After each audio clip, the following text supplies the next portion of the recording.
What if I told you that in 2024, selling your home could be more profitable and smoother than ever, but only if you followed a new set of rules? From leveraging FHA financing to your advantage to staging your home like a pro.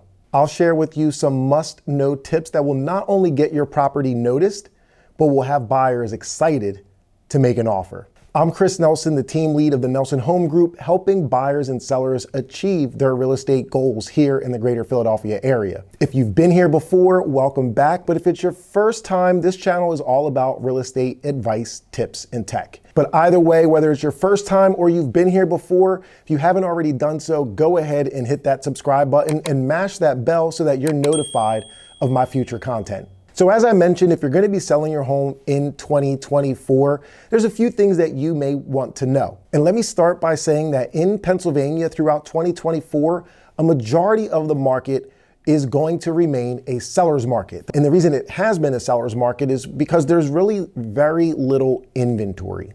And when there's very little inventory, you all know how supply and demand works. There's just more buyers for every property that hits the market. So that makes it very competitive for buyers. Now, one of the first things you might notice when you go to sell your home this year is that buyers are a lot wiser and they're also less aggressive. We live in a world of technology and information flows to our fingertips in real time. I mean, we literally have these smart devices in our hands or we're in front of a computer all day long and real estate information is readily available. So buyers are a lot savvier in today's market, and because of that, they are approaching things with a little bit of hesitation in some markets, but they're also approaching things a little bit more logically and putting some more thought into things because everything we do right now is a little bit more expensive.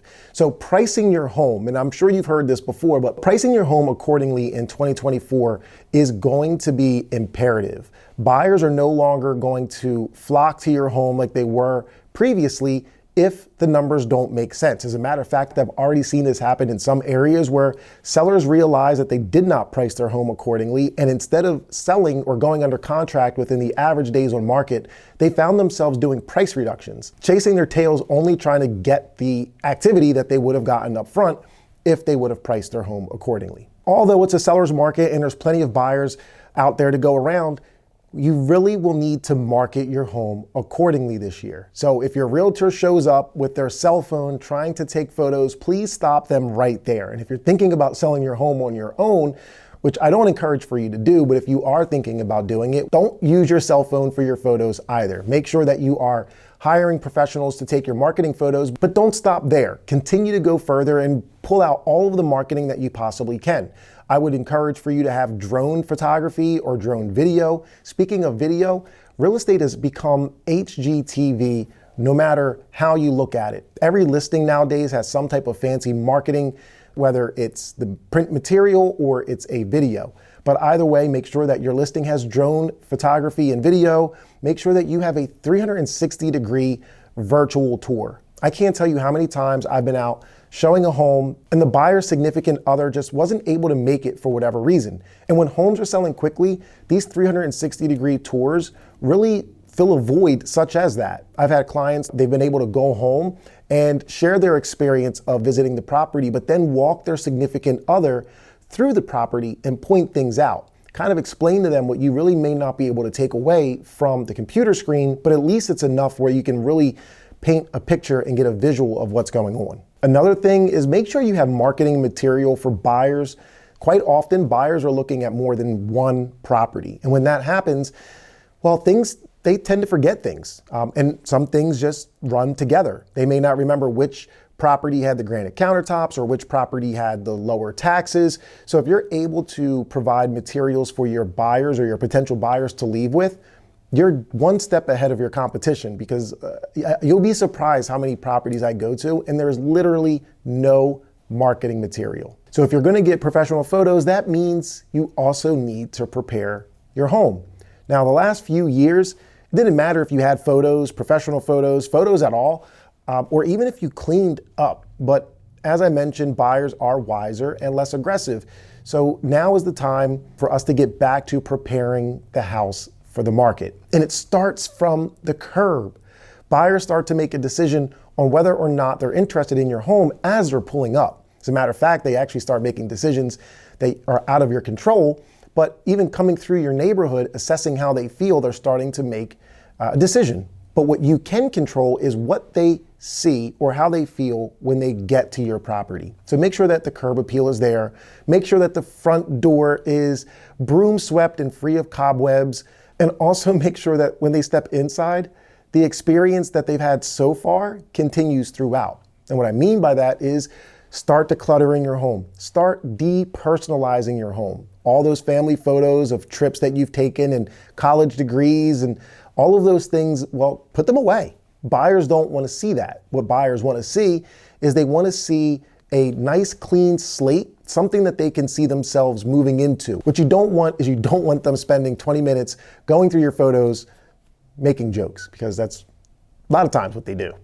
And if you haven't thought about staging, well, this might be the time to do that as well. Some of you may have the eye to do your own staging, but a majority of you do not. This is where you can also lean on the professionals, get some insight, or go online, do a little bit of research if you don't have the financial ability to hire a stager, but at least do something to get the house staged. And now that you have your pricing together, your marketing materials together, and the house is prepared for the market, now it's time for you to take into consideration some of the outside influence, such as local builders.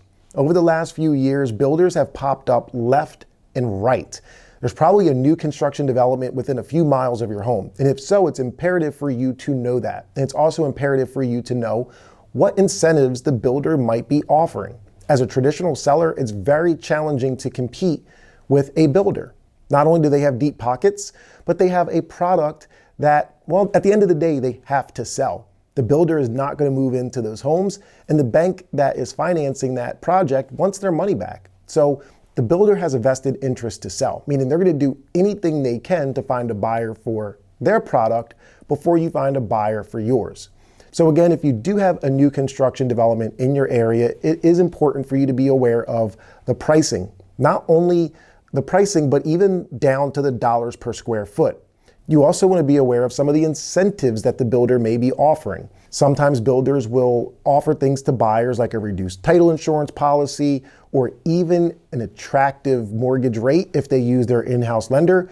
But you need to be aware of these things because you might need to be creative and find a way to incentivize buyers in the event you are up against a builder. And with all of that, hopefully you haven't made these decisions yourself. And if you have made these decisions yourself, no worries. No worries, but now is the time to at least consider hiring a professional realtor.